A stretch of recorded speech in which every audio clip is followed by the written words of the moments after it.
They always find a way. The Denver Nuggets always find a way to win a basketball game. What a game from them. This should not be a win for the Denver Nuggets. And I'm saying that as a credit to them. This should not be a win for the Denver Nuggets. The best player in the world had one of his worst offensive showings you would ever see from him.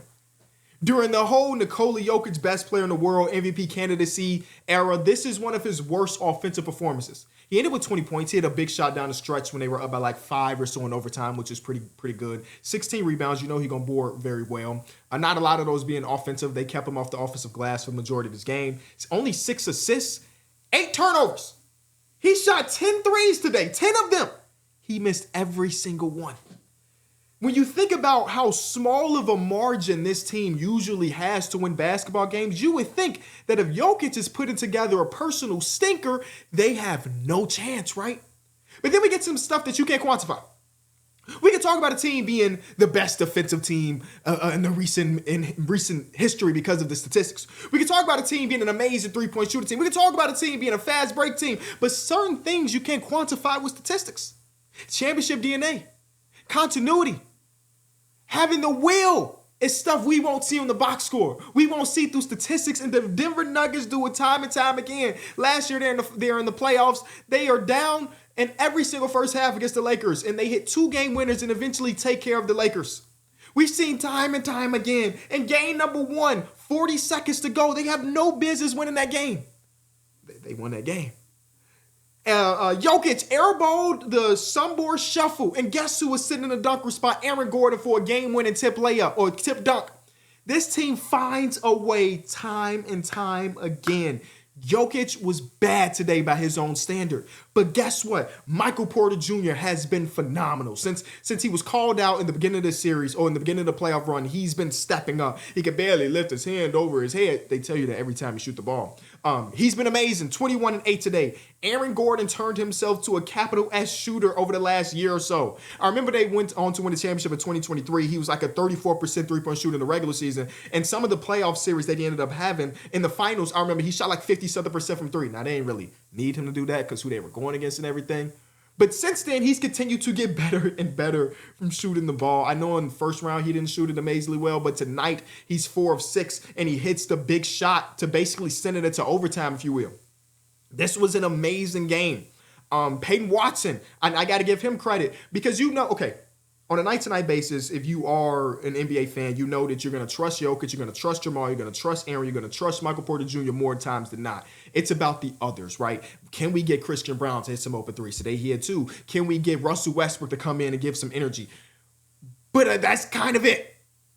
Peyton Watson gave a ton of energy. He had a couple big blocks. He had a couple threes. He was talking to the crowd. I thought those were huge. Now, obviously, he didn't play down the stretch because it turned into our stars versus your stars, our 5 versus your 5. But just having him to be able to come off the bench and give you 17 minutes of good basketball or something, that's like a luxury to them at this point. A luxury to them. This is a game that they should not have won, and they did. And it just changes everything about the series, right? You go after game number 1, you can say, hey, yeah, the Denver Nuggets won this game, but I think a better way to explain it is that Mark Daigneault had some bad coaching decisions. OKC missed some free throws, and boom, it was more like an OKC loss than a Denver win. Game number 2, OKC comes out and smacked that ass, 43-point win. This was a game that, based on what we've seen between these two teams, whether it be in this series or in the regular season, when it comes down to the close games, the Denver Nuggets have the advantage, even though the OKC Thunder are the better team, right? They showed the graphic when we got to overtime that when the OKC Thunder have beat the Denver Nuggets in the season, the margin of victory is 27 points, blowing the doors off of them. But when it is close, the Denver Nuggets have won. I think that says a lot about the lack of experience from the OKC side and the fact that the Denver Nuggets kind of have this plan once the going gets tough, once the game is close. I hated the last 10 minutes of basketball from the OKC Thunder offensively. I thought that everything that has worked well for them this entire season was going down the drain. And one thing I hate is that they absolutely just lost the energy. They absolutely lost the confidence in the shooting, in the jump shooting completely. Now, this game is close going into the fourth quarter. OKC was shooting like 23% from 3. It was something real, real bad. But Sometimes when it is bad, you still got to trust it because you got to keep them honest. You know who's winning this postseason? The people that love watching zone defense. Every single team is going out there and running some form of zone, and we're going to talk about the Cavs versus Pacers game in a minute. Every team is doing some type of zone for periods at a time, and I wish I had the resources to figure out what exactly is going on. I remember 2 years ago when the Miami Heat and Spoelstra were running zone. They were running the most zone in the NBA. It was 4% of their defensive possessions. That's how much zone we got just 2 years ago. In the regular season, we didn't see a ton of zone. But in this postseason, I bet that 4% is way up. I don't have the numbers. I'm sure somebody does. I don't have the numbers. The Denver Nuggets run out the zone, and it's like, shoot it. We dare you. Think about how the OKC Thunder got eliminated last year. What were the two major things that we thought about with OKC with them? I guess there's three. Them and their youth. Obviously, that youth is still showing its face today in 2025. The next thing was the rebound, and they went to sign Isaiah Hartenstein. Sam Presti got Executive of the Year for that in the Alex Caruso trade. And the last thing was the jump shooting, the three-point shooter specifically. Who can we trust to hit jump shots, to hit three-pointers? Today, it was really nobody.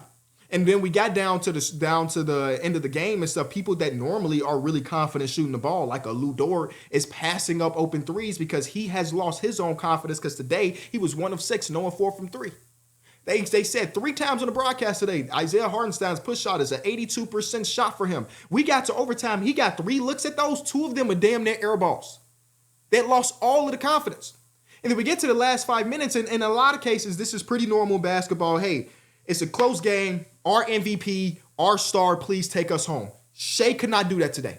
The shots that Shea were attempting were the exact shots that the Denver Nuggets wanted him to attempt because Shea Gilgeous-Alexander is a mid-range shooting king. He's one of the best in the world at that. But they're packing it in because nobody else in this team wants to shoot right now. Or maybe Shea's not trusting his shooters because some of the shots that he took down the stretch, I'm just like, you're Shea and I know you can hit that, but I feel like there's a better look in there. One of the things we talk about on the podcast, numbers on the boards dropping tomorrow, is how much we hate when teams are down by 3 and players on the opposing team feel like they need to take a 3 in this moment of time to get all of those back. There's plenty of time on the shot clock. I thought Shea had a couple shots down the stretch where you didn't need to take the 3. Some possessions, one thing I also hate is when we get a 1-pass possession or a 0-pass possession. We got a few of those down the stretch for the OKC Thunder. This is one of the few times of this season where I watched him and said, yeah, there's that youth. See, this team has not played like the average age is 25, 24 point something. They've been dominant defensively. They got an MVP candidate or an MVP of the league. They got a couple great defensive bigs. They got some of the best defensive wings in basketball. Even though they are a young team, it was very rare that I watched them and said, yes, this team looks young. Today, this team looked young. And this is the worst kind of opponent you want to see when you are looking young. Because this team has been here. They've done that. And they can exploit you. Game number 2, Jokic had one of his worst performances too. He fouled out in I don't even know how many minutes that was. I think that so far this season, if you get rid of the 40-20 game in game number 1, they've done a pretty phenomenal job of guarding Jokic. And in game number 1, when Jokic did have his 40-20 game, they basically started off the game with Chet Holmgren guarding him solo.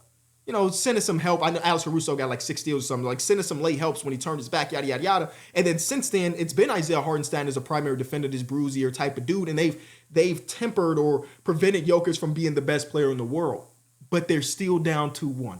And that's kind of scary because I don't expect Jokic to shoot 0 for 10 from 3 next game. I don't expect him to have 8 turnovers next game. I don't expect him to be a 32% from the field performance. I don't expect to have a true shooting percent of 37.4. Oh my God, that's nasty, Jokic. So they got to figure it out, and they got to figure it out fast because the Denver Nuggets have home court advantage right now. And when we got to the overtime, you saw Jamal Murray was so gassed. He still hit a couple shots in OT. Shout out to Jamal Murray. But you don't want to go to OT in the Mile High City, man. I just know they were so drained, and one of these teams do this 40 games a season, and you don't. An amazing win. I feel like I'm forgetting some stuff, but damn it, this game was so damn good. So shout out to them for performing. I love that a lot of these games have been defensive oriented. I know it ended up being 113, but that's with the extra 5 minutes of play. It's been a really grinded out postseason. That's what I absolutely love. Let's get to the first game of the day with the Cleveland Cavaliers have all their guys. There's Mobley, there's Hunter, and there's Garland. And my question was, yeah, they're active, but how effective or how good would they look? I thought that Darius Garland, you could definitely tell that he was laboring out there. He got into foul trouble very early on. But the real winner of tonight was, well, I guess two big winners. The first one I'm going to say is Evan Mobley. Now, it is Donovan Mitchell number one. But I want to talk about Evan Mobley because he was so great today. I think that other than him having Rudy Gobert hands in the first half, he was so great. The Cavs also threw out a zone today. And I think the number said that when they ran out that zone, the Pacers shot 0 of 11 for 3 during that stretch, which I don't know how much of that is a zone, how much of that is bad shooting variance, but the zone looked so damn dominant. And it was a different kind of zone that you would see the Cavs run. The Cavs ran some zone in the regular season, but not really did they have it be like Evan Mobley is the point of attack on like a 3-2 zone or a 1-2-2. I don't know how you want to characterize it. And he was causing havoc. And it was like, yes, that is the defensive player of the year. You saw that type of performance today. I know he had 6 stocks, which is great, but even those 6 stocks don't tell the full story of how great he was defensively. But on the offensive side of things, Donovan Mitchell's average of 40-plus points in this series. He's been unguardable. He shoots a lot of threes. Today he actually hit some, so that's cool. But the thing that makes it so amazing is that the Pacers don't really have an answer for when he wants to put his head down. And he's been wanting to put his head down. Another double-digit free throw game for him, 10 of 14. And I just feel like he's been so damn relentless. It's kind of getting scary. I see that man take so much contact, so much contact that it's like, man, I just know this is what you got to do to keep your team afloat and to win these games. And I'm a little bit afraid for you, man. You hitting that floor pretty hard. But he was amazing today. And yeah, the Pacers don't have an individual answer for him. You can throw some Neesmith, you can throw some Nembhard. Those guys can't really stay in front of them as good as defenders as they are. Donovan Mitchell has just been that relentless. And I love it because it is actually like, I remember, speaking of the Cavs, when one of the biggest criticisms about Bron, even though it wasn't really warranted back in the day, is like, he's 6'8", 250. Why don't he just put his head down and get to the free throw line and get to the basket every single possession? That shit is hard, first of all, but also it's so very taxing. I feel like Donovan Mitchell is doing exactly that. Put his head down, get to the basket. Some of the finishes he had in this game was disgusting. I know he always does that high-low dribble, but he had one, and I was like, yeah, when it's all said and done for Donovan Mitchell and we go type in Donovan Mitchell mix in 20 years from now, one of them finishes in that first quarter, I think it was, is going to be on this highlight reel forever. He was disgusted today. Max Strus was also pretty good. I can't say good bounce back game because he was good in game number 2. He just had the bad turnover down the stretch. He hit 4 threes. Jared Allen was out there being physical as hell, and they were reciprocating that. The only loser for them was Ty Jerome, man. Damn, Ty Jerome's been really bad in this series. And he was destined to make so much money this offseason. So I hope that Kenny Atkinson don't bench him. But through these first 3 games, it's been bad, man. It's been really, really bad. The Pacers had both of their star players struggle pretty heavily today. Tyrese Halliburton ended up with 4 points. I didn't realize he got to 4. I thought he gave us a 2-piece or a 0-piece. But they were denying ball from very early on. I got to give credit for the Cavaliers there. And he missed his first shot. And once Tyrese missed his first shot, things get kind of iffy, you know? But they did an amazing job not allowing him to break down the defense, full stop. I mean, I think that part of that is his own. He didn't really get a lot of dribble penetration to spray out to the shooters. They really was like Miles Turner early in this game. We're going to let you do you. We're going to eliminate Pascal Siakam, and we're going to eliminate some of these other guys. So an amazing win for the Cleveland Cavaliers. And I think this series is alive now, especially if everybody's going to be healthy. I think that's it, man. Whoa, okay. Another great night of basketball, man. We are getting so spoiled, I tell you.